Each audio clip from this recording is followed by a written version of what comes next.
morning. It's good to be with you in this capacity today. We hope that you're having a great Memorial Day, and we've got some memorial songs to sing today. We're going to start with America the Beautiful. We'll invite you who are there at home to watch on your phones, to watch on your computer screens, and to sing along with us the words that should appear. So let's join together in singing America the Beautiful.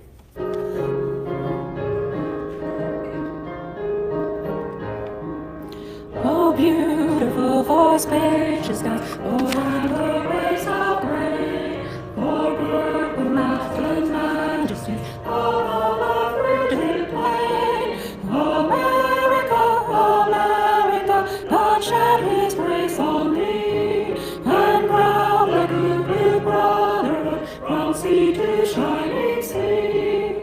Oh, beautiful for pilgrims' feet, whose stern and passion stress a thoroughfare of freedom free across the wilderness. America, America, not men like every foe can found their souls in self-control, by liberty in law.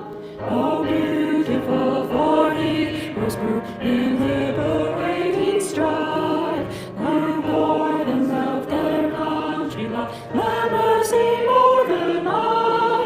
America, America, may God my fold refine, till all success be nobleness, and every gain divine.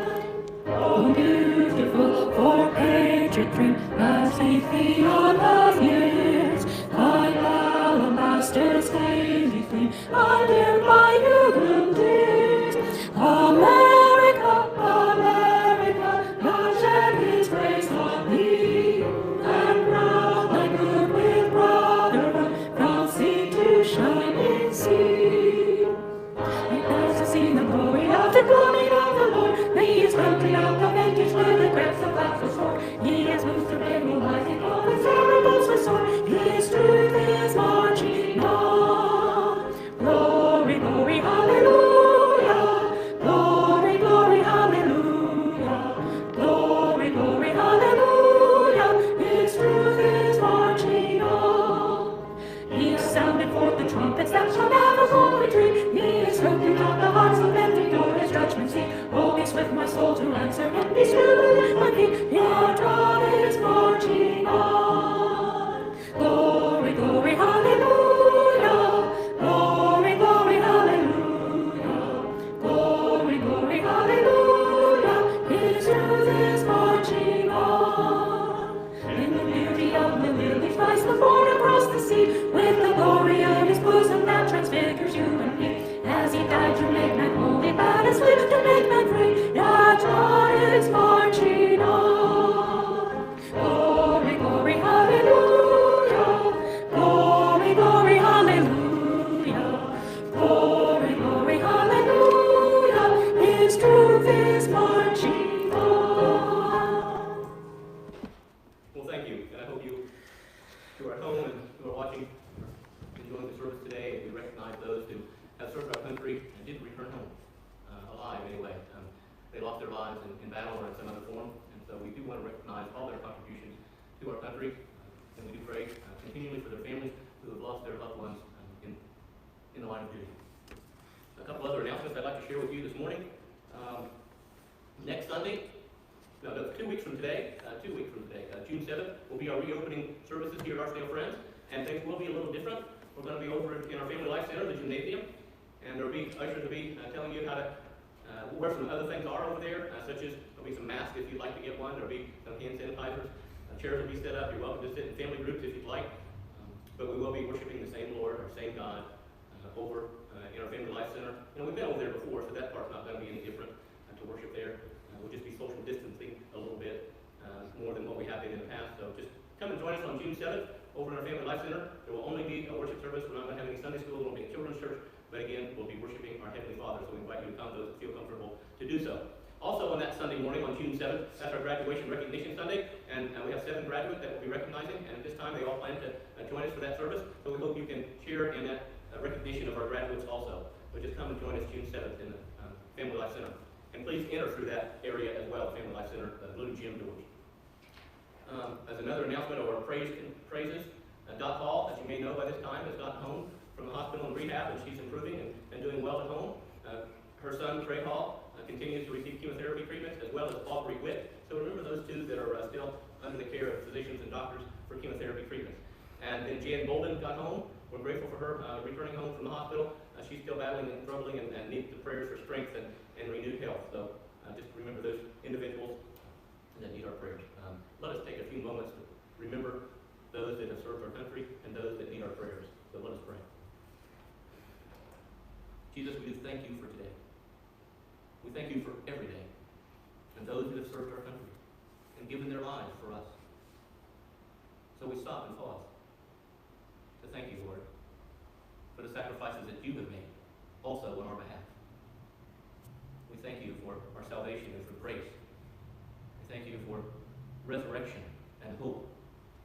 So provide that for us on a continual basis as you have through the ages. And as we remember those that have passed on before us and serving our country in the line of duty, be with their families. Be with the parents, the spouses, the children, and grant them continued comfort and give them peace. Lord, we do thank you for our country. We thank you for your world. May we be able to see people through your eyes and not just our own. And may we raise you up in the things that we say and the things that we do. In your name we pray. For those of you that are at home, let's just take a minute or so and let's have open worship after the manner of friends. And say your own prayers this morning for Archdale friends, for those that have lost loved ones in the line of duty, or for those that need your healing touch.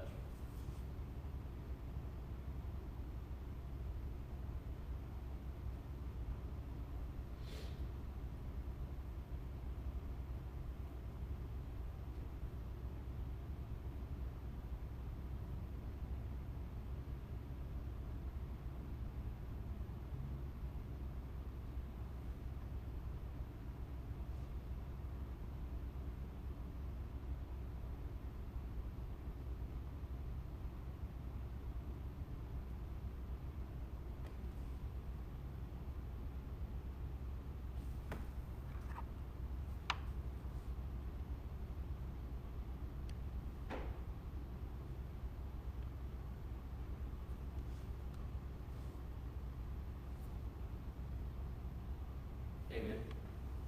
This morning, Donnie York and Lynn Elizabeth are going to sing some ministry music for us, so what a treat we have for you today.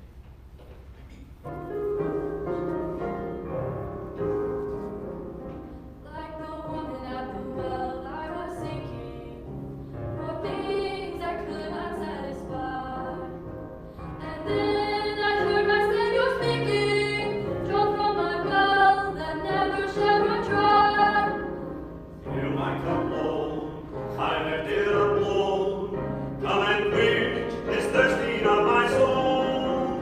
Bread of heaven, feed me till I want no more. Fill my cup, fill it up and make me whole. There are millions in this world who are craving the pleasure earthly things afford, but none can match the wondrous treasure that I find in Jesus Christ my Lord. Fill my cup, Lord, I lift it up, Lord. Come and quench this thirsting of my soul. Bread of heaven, feed me till I want no more. Fill my cup, fill it up and make me whole. So my brother, if the things this world gave you, the hungers that won't pass away, my blessed Lord will come and save you, if you kneel to him and humbly pray.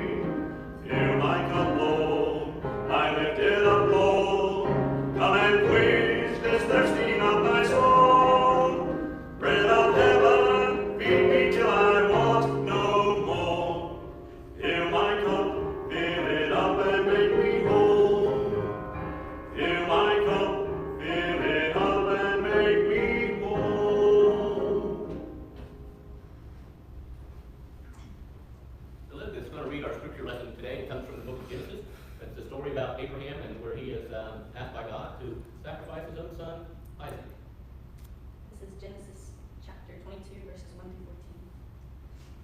later, God tested Abraham. He said to him, "Abraham, here I am," he replied.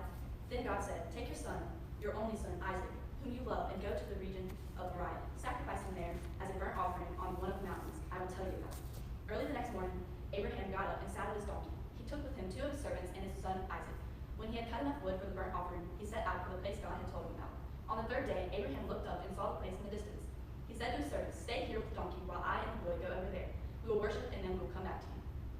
Abraham took the wood for the burnt offering and placed it on his son Isaac, and he himself carried the fire and the knife as the 2 of them went on together. Isaac spoke up and said to his father, Abraham, "Father?" "Yes, my son," Abraham replied. "The fire and wood are here," Isaac said, "but where is the lamb for the burnt offering?" Abraham answered, "God himself will provide the lamb for the burnt offering, my son." And the 2 of them went on together. When they reached the place God had told them about, Abraham built an altar there and arranged the wood on it. He bound his son Isaac and laid him on the altar, on top of the wood. Then he reached out his hand and took the knife to slay his son. But the angel of the Lord called out to him from heaven. "Abraham, Abraham, here I am," he replied. "Do not lay a hand on the boy," he said. "Do not do anything to him. Now I know that you fear God, because you not withheld from me your son, your only son." Abraham looked up, and there is a thicket. He saw a ram caught by its horns. He went over and took the ram and sacrificed it as a burnt offering instead of his son. So Abraham called that place "The Lord will provide." And to this day it is said, "On the mountain of the Lord it will be provided." Thank you, Elizabeth, for doing double duty today. And thanks for your message and music, Donnie and Elizabeth. Nothing like having our cup filled, our heart filled, with the presence of the Holy Spirit, and the presence of our risen Christ and our living God. Looking at the theme today, the Lord provides. And every time I hear the story read of Isaac and Abraham and the journey that Isaac made with his father to be sacrificed, and it comes to that point where Abraham draws a knife to slay his own son, my heart just skips a few beats. And I just can't imagine what's going through Abraham's mind. And Sarah is not even there. So I want us to think about that passage a little bit this morning. I know it's a familiar passage to all of us and to many of us, but as I think about Abraham in particular, I guess today, I think about how he was kind of in a pickle. His faith was kind of in a rock and a hard place.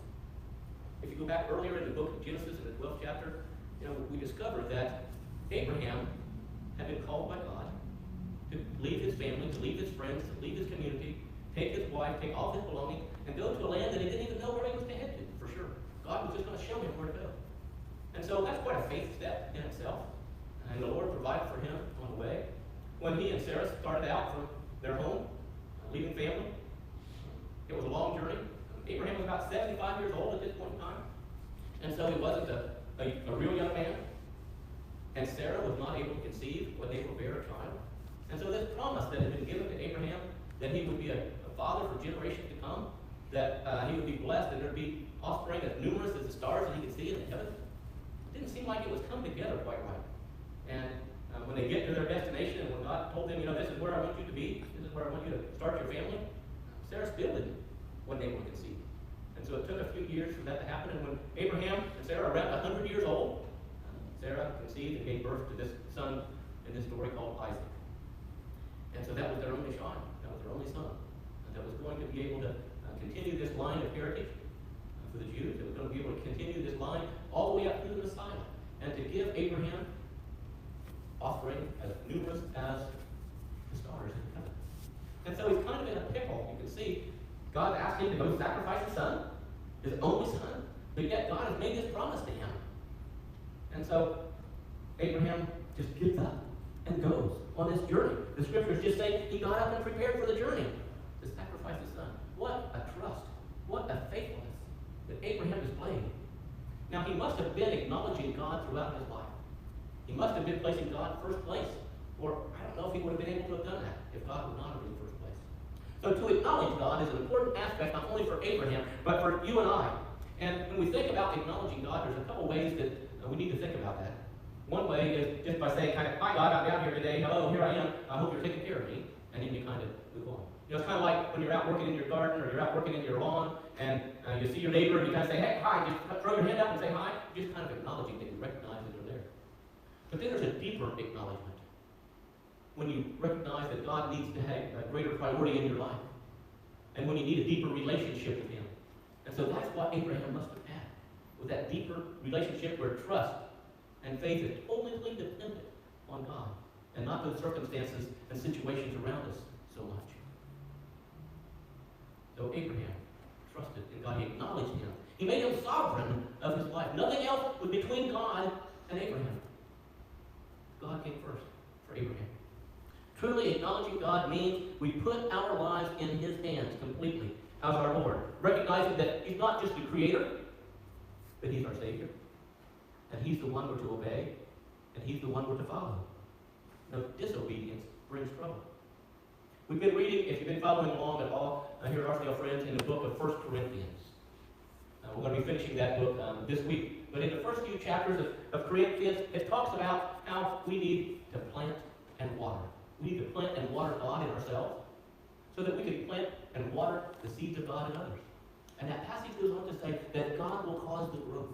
So when we feed our own soul, when we make God sovereign and first place in the morning, in the afternoon, and in the evening, when we recognize him as sovereign, we're watering ourselves. When we read the scriptures, when we take time to pray, not just what we want, but what is needed in the world, and we ask God's anointing upon that, we're making God sovereign. We're watering ourselves, and we're watering other people. We're planting seeds of God, and he will cause them to grow. God will provide. He does that. He's always done that. And we have this example here in the story of Abraham. God desires that you acknowledge him being sovereign in your life, first place, above all other things. Completely trust in God. In 1 Peter, one of my favorite verses from 1 Peter says, humble yourself, that he may lift you up. So it's a recognition of how great God is, and bowing down before him, that he might lift you up. So it is important and impressive to me that Abraham trusted God enough for his future that he's willing to make this 3-day journey with his son Isaac for sacrifice, for the promise of reaching not only a different land, but starting a new line that was leading to the Messiah. Now understand, Abraham and Sarah and Isaac were before any of the scriptures were written.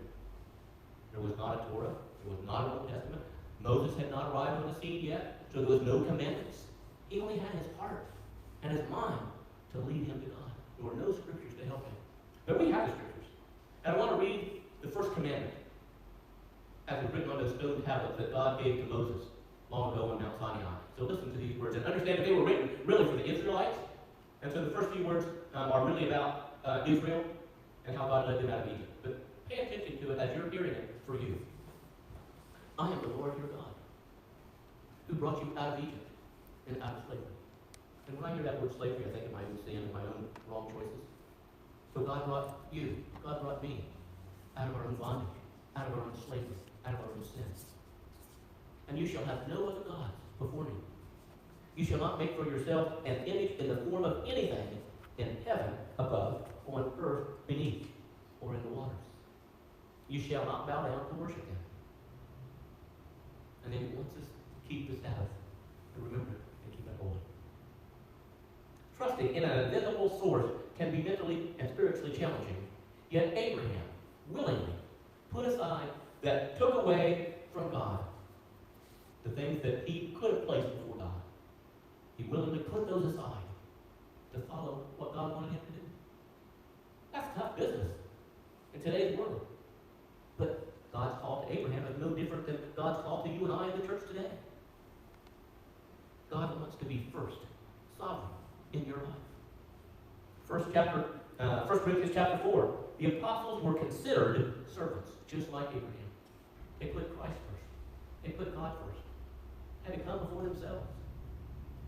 Trust, faithfulness, following where God led. Just as you give your family the best, just as you serve Him, just as you give your work your best, we are to give God the best of our best. Make Him first in all that we say and do. Remember the rich young ruler in the New Testament? He thought he was doing everything right. He was even, I don't want to know if I want to use the word proud, but he was even satisfied with his relationship and the way it was to be with God. And when he met Jesus, and he asked Jesus what else he needed to do, Jesus said, go sell your possessions and come and follow me. And he couldn't give all that up. And it says he walked away, or went away, sad. He couldn't give it all up just to follow Christ. Is there something in your life that's coming before God? Abraham acknowledged that God knew more than he did. He may not have understood the plan, yet he trusted God for the future that had been promised to him.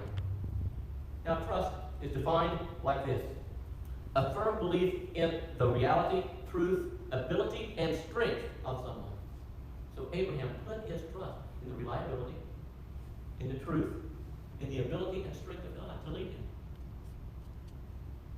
across the desert, across and through the forest, where there were no battles, the people that could have stolen what they had.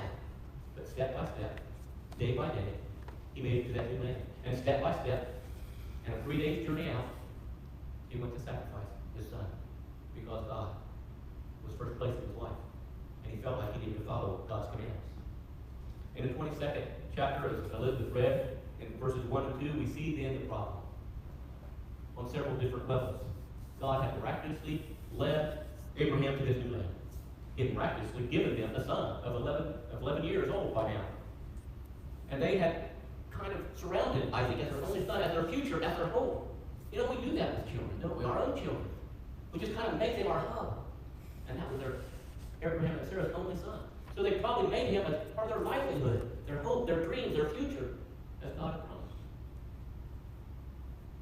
Abraham was going to be the patriarch of generations to come that was going to lead one day to the Messiah. Sarah was going to be the matriarch.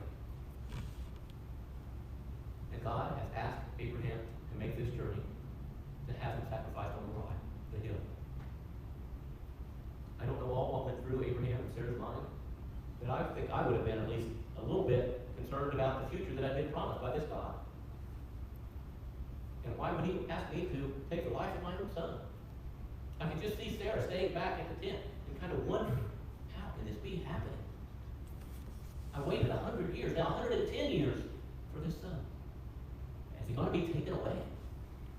But in faith, in trust, in God, Abraham put one foot in front of the other on a 3 days journey to take Isaac.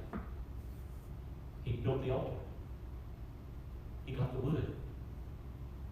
He bound his hands, laid him on the altar, and the knife was drawn. And God stopped it. The future was secure. You and I should probably not expect God to call us to such a task as dramatic. But he calls us all to do things for him. And sometimes those challenges are beyond our own comfort zone. Are you going to say yes? You may never know the ways that God needs you to be his light and his missionary to others. Trust and be faithful.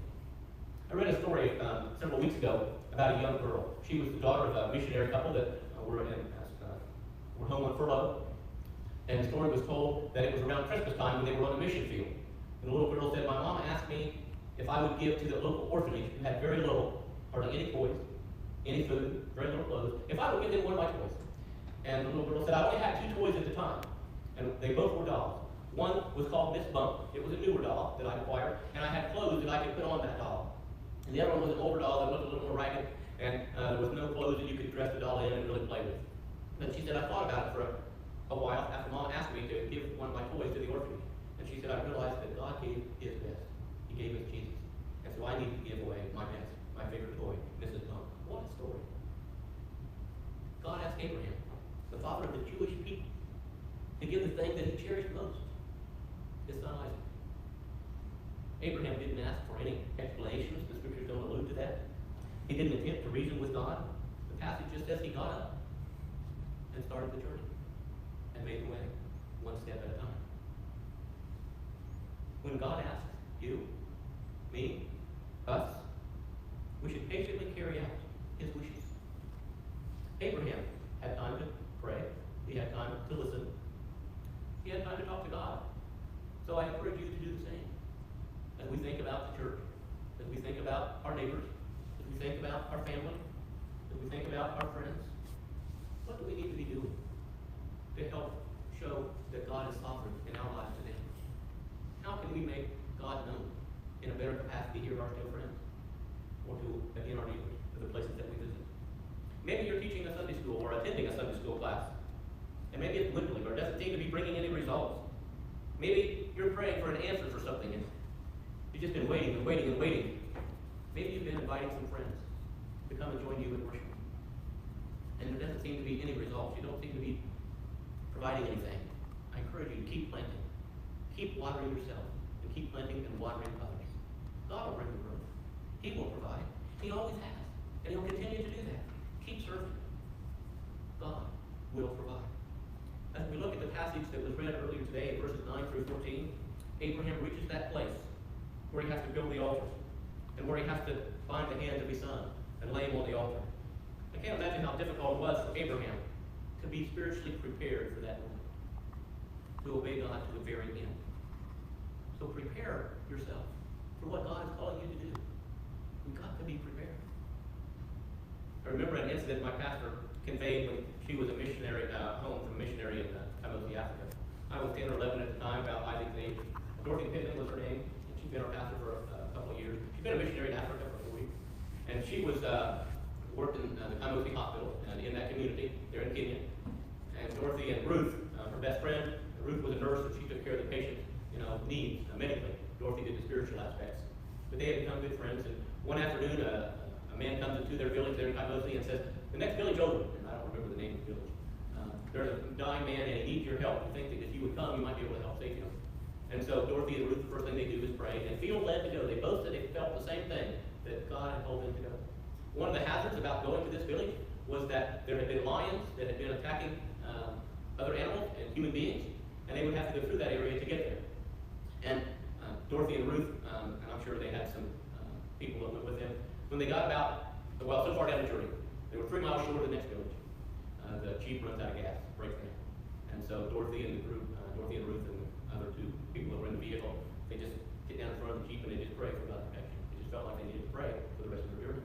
They could see lions out in the distance. I remember Dorothy talking about that. And so they start making their journey and the lions just disappear. It just went the other way. They get to the village, they're able to help the man get better.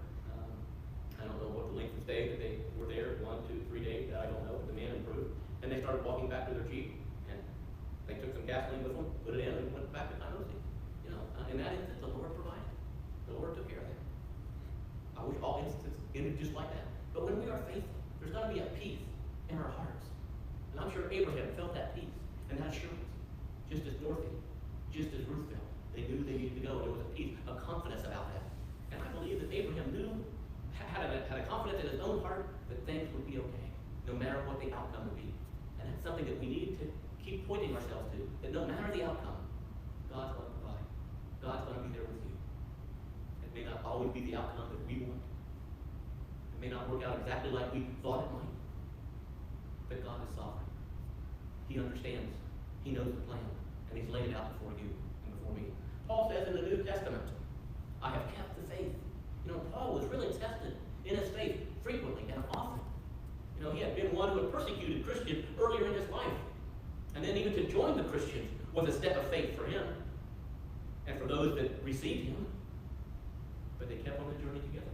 And look at all the works that Paul and the other disciples did together. Trusting God is not always an easy road, but it's the right road to take.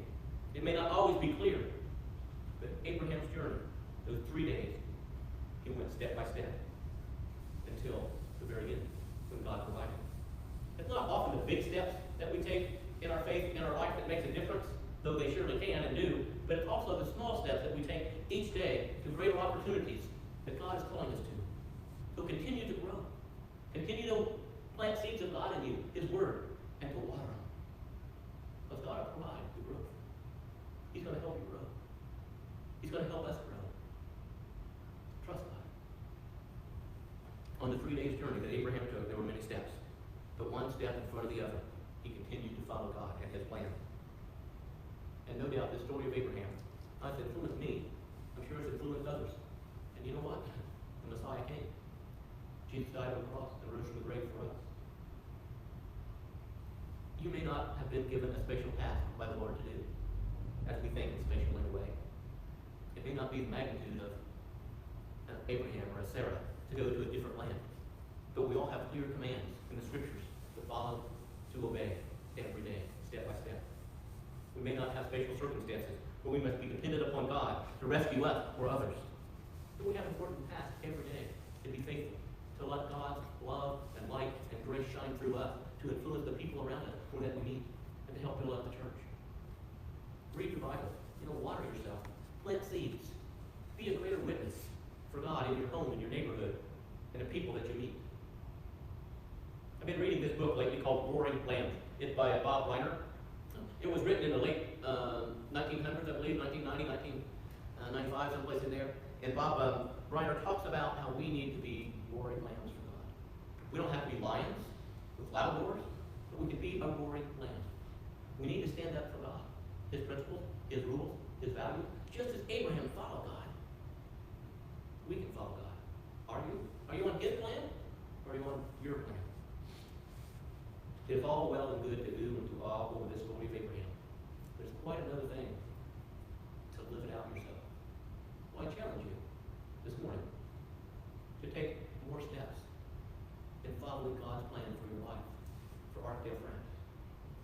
I challenge you to be a roaring lamb, to stand up for God, for your family, in front of your friends, for righteousness, for justice, for peace, for holiness.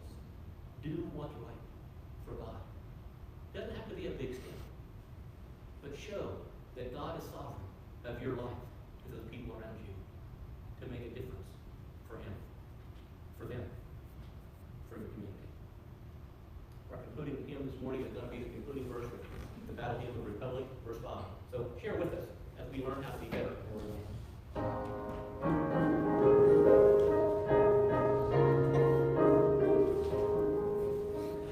We can always hear the trumpets sound, the Lord's return is near. There are still so many people lost His message we must hear. Father, give us one more moment, one more day, one more year. With God we're marching on. Glory, glory, hallelujah. Glory, glory, hallelujah. Glory, glory, hallelujah. His truth is marching on. Jesus, may we allow you to march on in us, to water us, to help us grow spiritually, that we can influence the world as roaring lambs